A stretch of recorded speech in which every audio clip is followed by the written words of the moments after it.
Good afternoon, everyone. It's a sunny and rainy day at the same time out here in Augusta.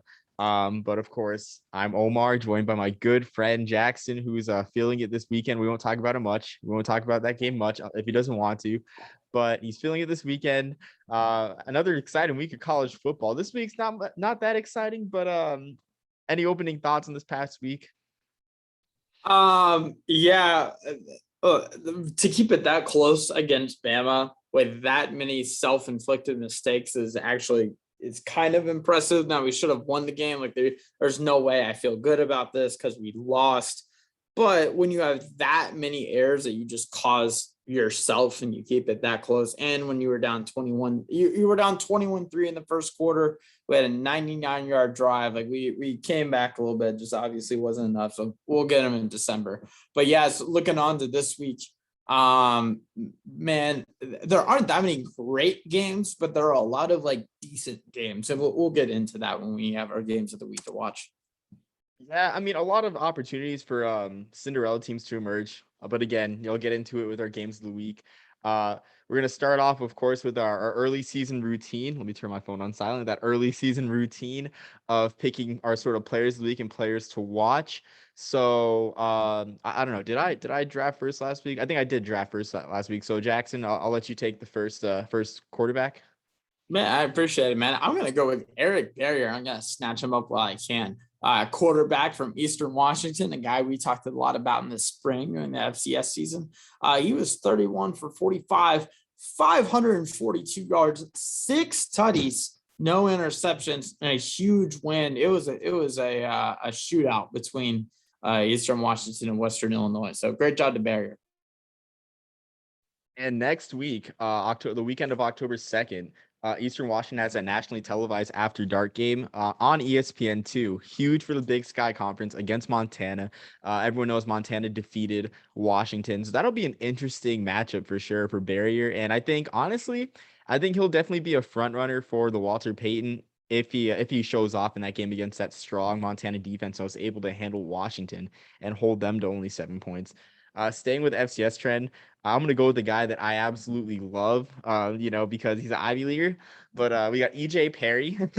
EJ Perry is absolutely one of the most exciting players in FCS that you don't know about, and it's kind of sad because the talent around him on Brown, it just doesn't match the talent that he has. No offense to anyone on Brown, but EJ Perry, Boston College transfer. You dig way back in 2018, Anthony Brown, yes, that Anthony Brown gets hurt in the second quarter, or in the first and second quarter against Clemson in a game where the winner controls her destiny for the ACC Atlantic Division. So he gets hurt. EJ Perry steps in, struggles, then transfers to Brown, and he's absolutely rocked it. 2019, he was a total yards per game leader for FCS with over 340 per game. Did not disappoint this weekend against Rhode Island. In a 45-24 loss, he went 38 of 62, 345 yards, 2 touchdowns. Also added 59 rushing yards on 9 carries with a long of 22 yards. And I've been bugging Jackson about EJ Perry because he's on the Senior Bowl watch list, and Jackson loves the Senior Bowl. But I hope to see him at the Senior Bowl. I think he's a shoe-in for the East-West Shrine game because they had 2 Ivy League quarterbacks in 2020 when I went. Kevin Davidson, free agent signing for the Browns, and then the great Kurt Rollins, a guy that I saw twice, who I really wish he could have gotten more pro attention. But EJ Perry, definitely a guy that could give Eric Barrier a run for his money for the Walter Payton if Brown plays better. And I mean, Ivy League needs to hire you just like the Mountain West needs to hire Scott. Man, you're. I know that's all you watch this weekend. Yeah, no, he had an awesome game. That's all. I certainly did not see it. You were right in that I did not know about him. So that's awesome to hear about him. So definitely a guy we'll have to keep an eye on. I've got Jake Haener, quarterback from Fresno State, in that big win versus UCLA. 39 for 53, 455 yards, 2 touchdowns, yes, an interception, but anytime that you're going against a pretty good UCLA team and get a 74% completion percentage, that is awesome. And man, on the year, he's not half bad either. He's already almost at 1,500 yards, 10 touchdowns, The interception against UCLA was his lone one for the year. He's at 180.5 quarterback rating. He's killing it so far this year. This wasn't an outlier. Absolutely. And I'm gonna bring up Haener later on in the pod after we go through our teams, Haener and Calvin Austin to be exact. But just honestly, what an electric moment! What a Heisman moment to be in the Rose Bowl at night, hurt on the ground. This is like the closest we'll get to the Byron Leftwich moment. You know, back in 2001 when his linemen were carrying him on the field. Just shows the heart and soul of college football. I'm getting chills just talking about it right now. What a win for Fresno State, and we'll see what they can do in the Mountain West race because Boise State is looking kind of vulnerable. We'll see in conference play how they look. But Haener and Fresno State, they look like contenders out in the Mountain West. For my guy, I'm gonna go Power Five. Surprising, right? But I don't know. I don't think you could ignore Will Rogers' performance throughout this year, especially this past weekend, going 50 for 67 for 419 yards against Memphis in that controversial game out in the Liberty Bowl. Oh my goodness, which we'll talk more. We'll talk a little bit more about later on. But Will Rogers, he's got some solid games coming up in the SEC West. He's got LSU this weekend. Of course, we'll have Mississippi. Like I cannot wait for Thanksgiving night for Will Rogers versus Matt Corral. Like the scoreboard operator is going to be fighting for his life. But that Mike Leach system, of course, fun to watch, and it produces numbers. And we'll see if Mississippi State makes a splash out in the SEC West. And I think that'll help Will Rogers' candidacy for the Heisman. No one celebrate by doing that position on Thanksgiving night, hopefully. That was then maybe we'll get to see the true winner of that one. Yeah, I mean, moving on to running backs, I'm gonna go with I'm gonna keep it in the Power Five. I'm gonna go with Trevion Henderson, running back from Ohio State. Yes, I know they played Tulsa, but did you know he had 24 attempts, 277 yards and 3 touchdowns? Man, that's almost a 12-yard a carry average, which is insane. And that name's not going away anytime soon.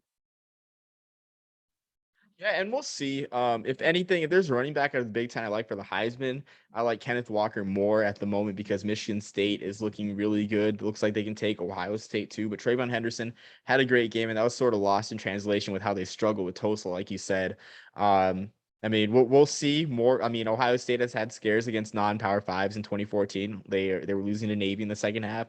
2015, they NIU only lost by 1 score to Ohio State, only beat NIU by 7. So we'll see with Ohio State, but they do look vulnerable.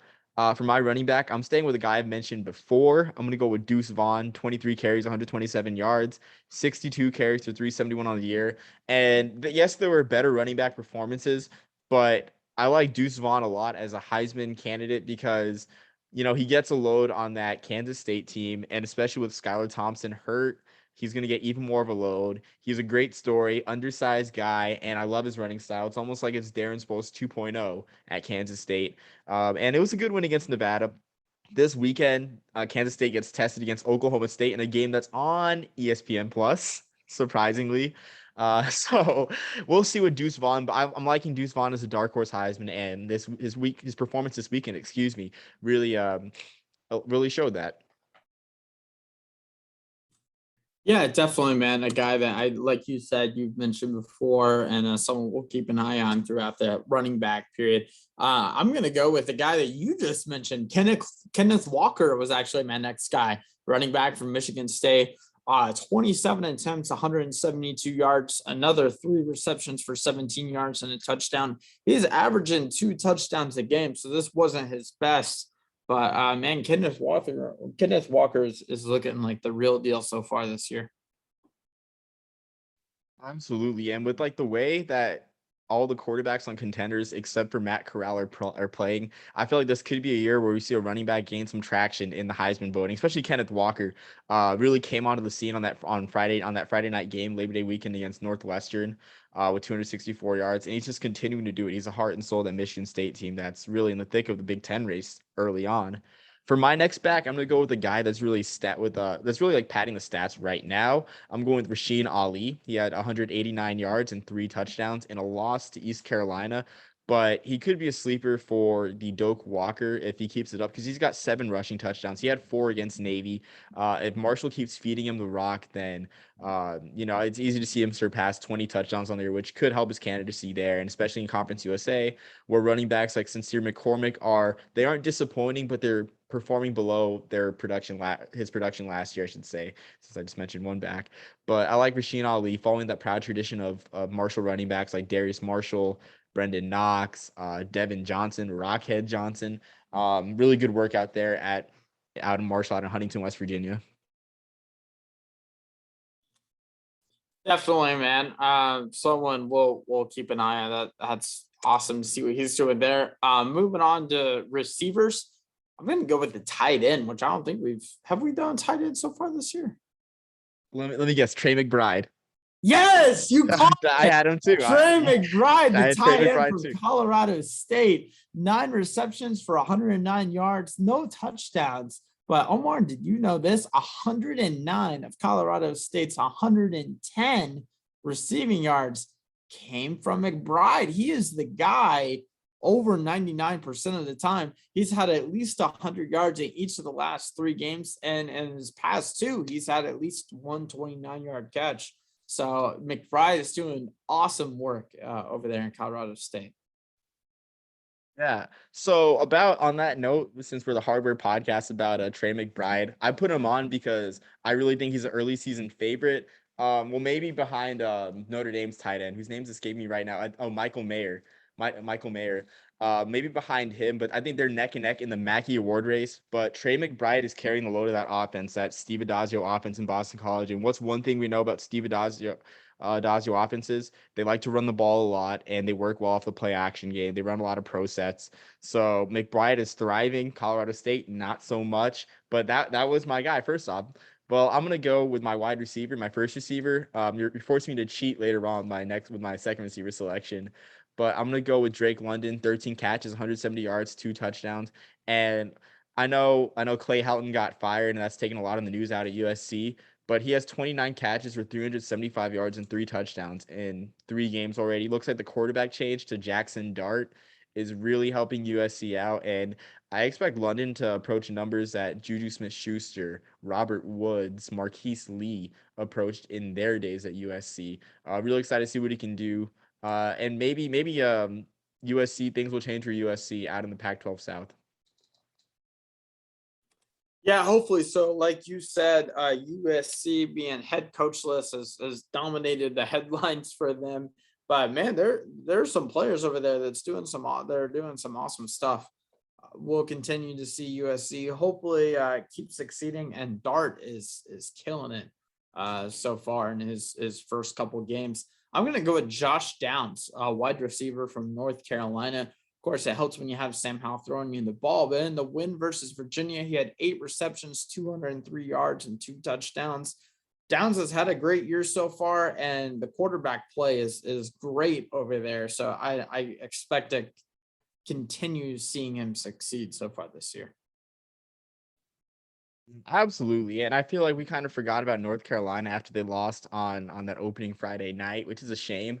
But the ACC looks like anyone's game right now. Looks like, especially like with Clemson looking vulnerable like they have, North Carolina looking vulnerable, Virginia Tech, even a team that we thought could be a sleeper. So it's anyone's game, and we could see him gain traction in the Biletnikoff Award finalists, possibly even. I mean, if he has a big enough game, maybe the Heisman race, because the Heisman race looks open except for Matt Corral right now. So my next receiver, I told you I was going to cheat a bit. I'm going with the Army slot back, Tyrell Robinson. And he's just been absolutely explosive. The past 2 weeks on 10 carries, slot backs don't get the ball much for Army, but he's had 10 carries, 165 yards, and 2 touchdowns. This past weekend's UConn. I know it's UConn. He had 3 carries for 84 yards. It's like every time he touches the ball, he gives Army that explosiveness that they haven't had in a while. On the year, he has, from scrimmage, 15 touches and 222 yards. And that's an insane amount for a guy that plays slot back / slot receiver in any offense. So Tyler Robinson's my guy. Forced me to cheat a bit there. But if he gets more touches, and if he really has an explosive game, I say even like a return touchdown against Wisconsin, then chalk up Tyler Robinson for the Horning Award, honestly. for most versatile player. No, it's a more obscure and newer award, or even the Johnny the Jet Rogers Award for best returnman, another newer award. Yeah, man, I can't wait until we get a little bit later on in the season where we can really start doing a deep dive into some of these awards week by week. But for now, I'm loving what we're doing with Players of the Week. And yeah, we'll definitely be talking about him in October and November when we're starting to go over those. Moving on to defensive players, I think each of us just have one. I'm gonna go with Marquise Bell, a defensive back from Florida A&M. He had a career high 15 tackles, a sack, and a forced fumble. And I mean, just what an awesome week that Bell had for Florida A&M. Yeah, absolutely for the Rattlers. Great program out there in the SWAC. Should be fun to see them and Bethune-Cookman their first year. I mean, Bethune-Cookman lost their first game narrowly to the defending national champions, HBCU national champions, Alabama A&M on Thursday night. So really competitive conference out there. And of course, we got Deion Stern thing, or Coach Sanders. Sorry, wants their respect. I'll give it to him. Coach Sanders out there in Jackson. So I'm gonna stay FCS, and beneath all the attention of all the games that are happening, the coach that never punts out there, Kevin Kelly at Presbyterian out in Clinton, South Carolina, they hit a camel train to be specific, for Campbell, and they lost 72-0. Ren Heffley, the guy that threw 10 touchdowns week one, threw 7 picks, not a single punt. They went 2 for 9 on 4th downs. Not all those were deep in their own territory, but they still went 2 for 9. On defense, it was a group effort, really. But I'm going to spotlight JT Whitmore. No interceptions, but 2 forced fumbles, 3 sacks, and 3.5 tackles for a loss for Campbell out there for Campbell. And really, I'm just honestly a humbling game for Presbyterian. And I guess if we could honor a team, I guess I would, with 7 interceptions. Absolutely insane numbers there. So JT Whitmore, I'll let you be the representative for Campbell's defense. Yeah, ouch. That is tough. Anytime you throw 7 interceptions, it's not a good day. Zach Wilson, that's also aimed at him. But yeah, man, moving on to the Heisman top 5 that you have. I think this is the most different my week has looked from the previous weeks. How about you? Yeah, I mean, I've shuffled a bit, but yeah, I mean, I've kicked a couple guys off, and put a couple guys in the bottom, but I feel like it's gonna look really different, for the first few weeks. I'll go ahead and you spoil your top 5 that you have right now. Okay, I'm sure this is no surprise for both of us, but I got Matt Corral, number 1, for what he's doing at Ole Miss, and he has huge games coming up. He's got Arkansas coming up. He's got, of course, LSU, Alabama, pretty much any team in the SEC West, you name it, that's good. Texas A&M, he's got it. So Matt Corral, I think, has got the clearest path, and that Lane Kiffin offense is working dividends for him. It really is. Number 2, I got Kenneth Walker, and I think that's a kind of a close second. Well, not really close, but it's not distant. I'll say that. 57 carries, 493 yards, and 5 touchdowns. Those carry numbers are kind of down because they only had 7 against Youngstown State. But if Kenneth Walker keeps doing what he's doing, if Michigan State runs the table, ends up going to the Big Ten title game and college football playoff, with how thin the quarterback race is, with Spencer Rattler underperforming, with Bryce Young, I mean, not really performing out of this world, DJ Uiagalelei underperforming, I can see a running back like him or CJ Verdell, who's number 3 on my list, making noise, especially Verdell, with Oregon being a playoff front runner for sure. Number 4, I got Calvin Austin, because you can't deny the things that he's doing, and he had a genuine Heisman moment steeped in controversy. The controversial return, he channeled his inner Dwayne Harris. I don't know if you remember that return on Monday Night Football in Oakland. But he channels inner Dwayne Harris, returned the ball after the ball was down. A lot of controversy with the SEC saying, yep, we messed up. And a lot of people saying that Memphis stole a game. But you can't deny the stats for Calvin Austin. He does it all, really. He had 100 return yards. He had over 10 catches, I believe, the past week. No, he had 9 receptions, 105 yards, 2 touchdowns. Had that 239-yard game for 3 touchdowns. Really doing great in that Memphis offense. Excuse me. And number 5, I had Jake Haener, which it's kind of tough for him playing in the Mountain West. I mean, they don't have a great TV deal. You kind of wish he had one of those games on CBS. Which, get a load of that this weekend, Jackson. We got our friend of the podcast, Rich Waltz, calling a game at 10 a.m. local time. Utah State, Boise State. So again, that just shows how desperate the Mountain West is in terms of their TV deal. So that's my top 5. And I know it was long-winded, so I'll repeat it. Matt Corral, Kenneth Walker, CJ Verdell, Calvin Austin, and Jake Haener.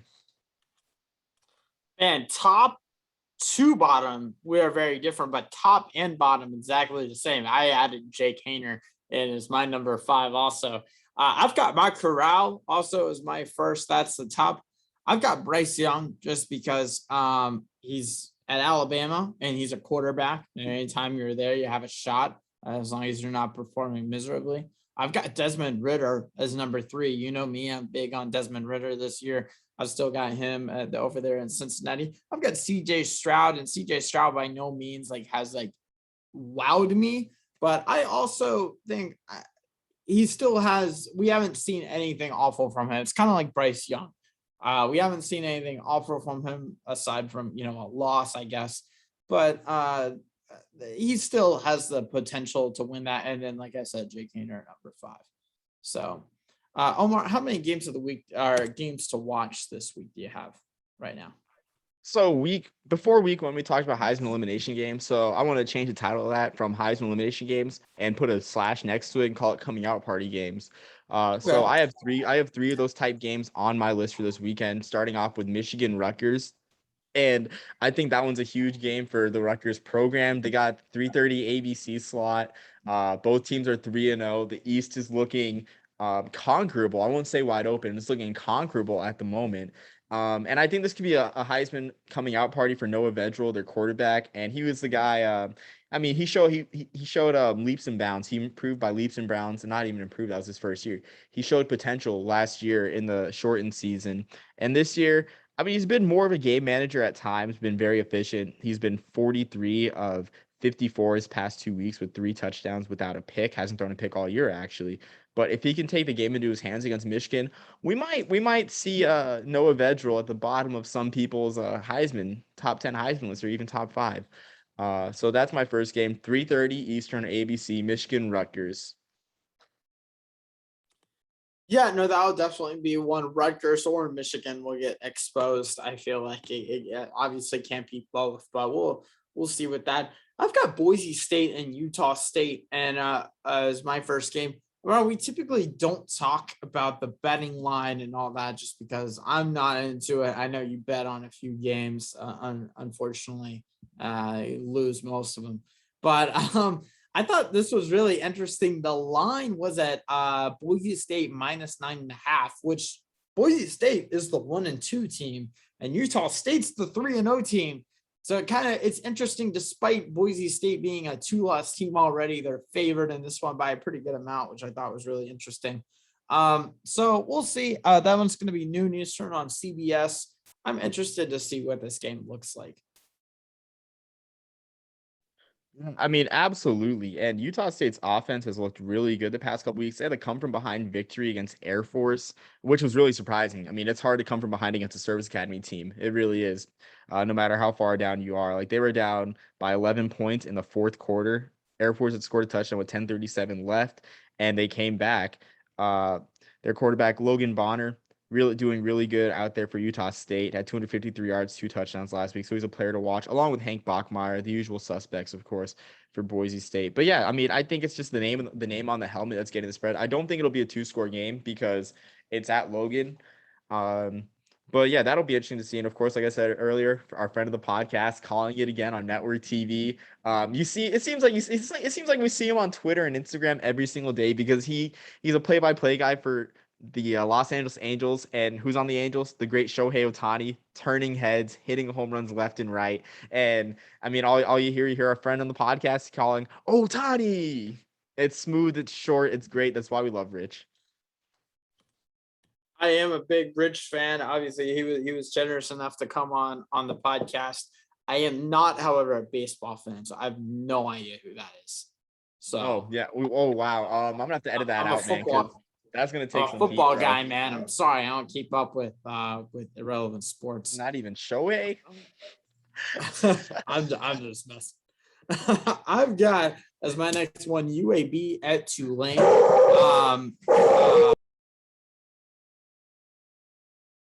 You want me to take next game? I'll take next game in the meantime. So while Jackson figures out the doggy problems really quick, my next game, I got There we Memphis go. UTSA. Oh, you're good? Okay. Oh Okay. yeah, I'm good. So it's really interesting. Tulane is better in every major offensive category.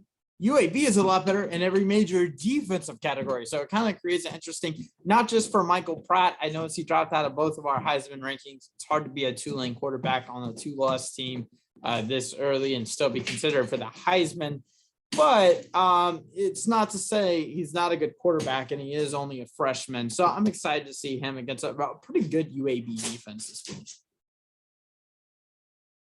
And that's UAB's game. I mean, if you watched like the conference title game on that Friday night in December in 2020, it was just a really ugly, well, not really ugly. I wouldn't say ugly, but this is a defensive battle. I mean, UAB won 22-13. It was 15-13 midway through the fourth quarter, so they got their one big play on that pass. But that's just the way UAB plays. It's like, I mean, they always say styles make fights. That's UAB style. Run the ball, play defense. So that'll be interesting for sure. I'm looking forward to that one. I'm gonna stay on the group of 5 train, and I'm going with Memphis UTSA as I said while we're figuring out the dog problems, because both teams are 3-0. UTSA has high hopes in Conference USA, competing with UAB in the West and Marshall in the East, even though Marshall looks a bit fallible after their comeback loss to East Carolina. But just I mean, two of the best players in the group of 5 to watch right there. We got Sincere McCormick, a guy that we talked about a lot in 2020. I think he was a leading rusher in the country too in 2020. Calvin Austin, of course. So just a star-studded matchup and really good one too. And I think that one, I'm gonna look that one up really quick. I don't have network specifics at the moment. Let's see. ESPN app coming in handy right now. So that one will be on ESPNU at 3:30. Memphis is a 3-point favorite, which looks about right. It'll be a close game. Yeah, no, that'll be awesome to watch. I'm excited to see that one. For my last game, I've got two that I kind of want to draw attention to. And one is kind of not so much even a game to watch, but it's a question. Nebraska and Michigan State. Is this a must-win game for Nebraska? Because it's going to be tough against Kenneth Walker and company to win for Nebraska. But is this like a make or break game for them, you think? Um, I think so. I think they can still get bowl eligible, depending on their schedule. I'm gonna look at the schedule really quick. But if you're Nebraska, it's gonna be a slow crawl, and I know their fans won't like to hear it. Getting to a bowl is the first step, which I think is still very doable. Do I think it's an uphill climb? They showed great potential against Oklahoma this past weekend. I'll give them that. But I mean, for this year, maybe it's a make or break. Does Scott Frost get fired after this one? I don't think so. I think they see him out a few more games, but yeah. People in Nebraska are too nice. There's no way they're gonna fire him after this. But at the same time, it's like, man, if I'm a Nebraska fan and you're 2-3, that's just discouraging, man. But Michigan State's a good team, and if they blow Nebraska out of the water, man, it might be something that turns some heads. So that's gonna be 7 Eastern on FS1. Um, do you want to do your last game to watch? I'll do kind of my second last one. Sure, I got a couple more. Okay. Yeah, Okay. I Yeah, got a you go couple ahead more. with one. I'll do my last one. You do. Yeah.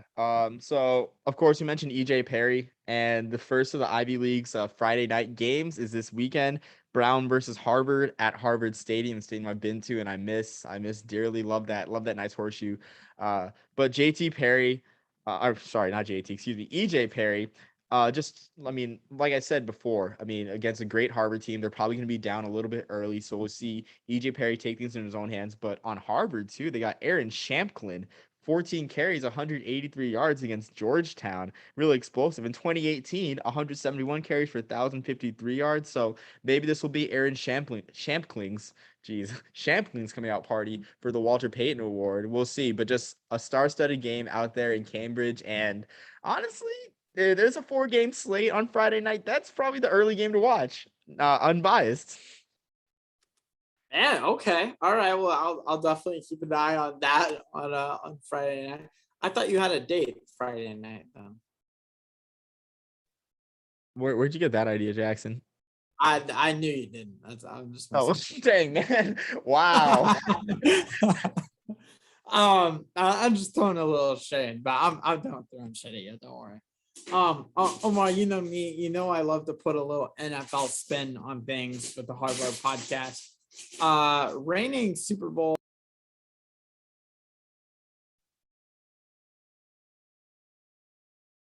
You muted yourself.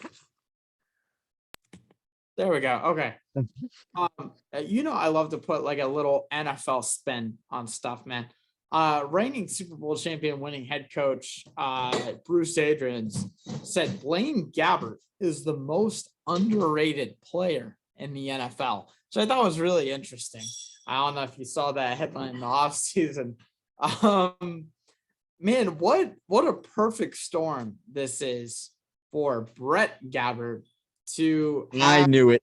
I knew it. Go on. have your mentor be the most mentor slash brother, the most underrated player in the NFL, and to go against the 163rd ranked passing defense. Oh boy, that's awful. I think he pops off. He's gonna get his second straight win against who are they playing? Oh, Army. That's right. I mean, I'm sure this is gonna become a weekly thing. I'm just not gonna entertain that. Yeah, I knew it was coming, man, once you said Blaine Gabbert because I knew everything added up. So I'm just gonna move on from that. So my last game, I'm going with the Southwest Classic. Well, actually, shoot, I'll go 2 games too, since I think you're done with your games, Jackson, right? You're done. I'm just laughing at that. I've been waiting for that all day, man. I'm sorry. All right. No, I mean, shoot. I know it's a running joke. I get a kick out of it too.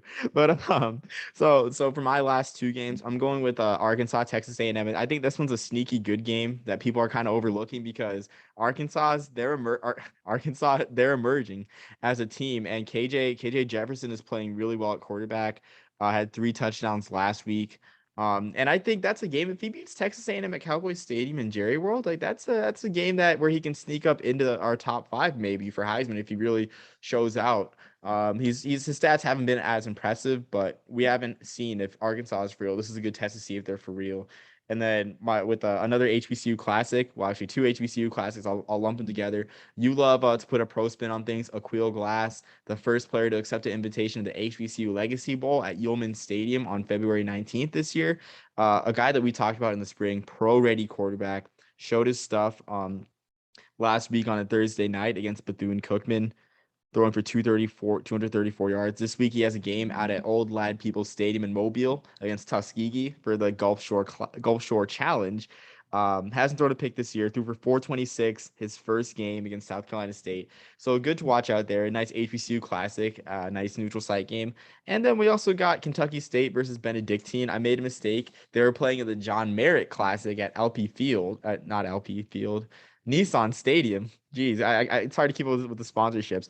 Kentucky State plays Benedictine at Lucas Oil. Again, historical classic, like we mentioned last week. And the Thoroughbreds had a bit of a rough patch last week against Tennessee State, losing 41-7 at the home of the Titans. But just 2 HBCU classics, and I just love the spectacle. If you love bowl season, love neutral site games, don't tune in to Notre Dame versus Wisconsin or UNC Georgia Tech mayhem at Mercedes-Benz, which I'm considering going to. Um, you know, Tune into those games. Yeah, man, definitely. I will say you have to pick one right now. You pick Wisconsin or Notre Dame to win this.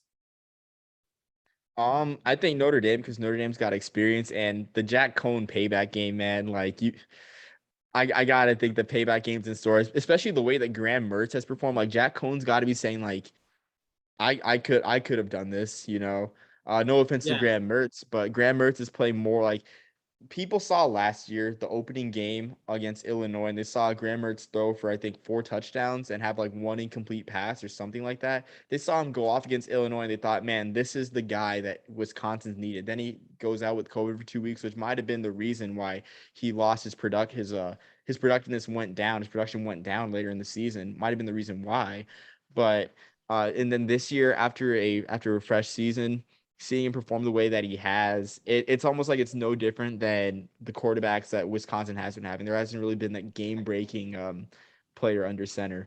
So I just got to go Notre Dame with experience, and then Jack Cohn, with the quarterback edge, and I guess some motivation as well.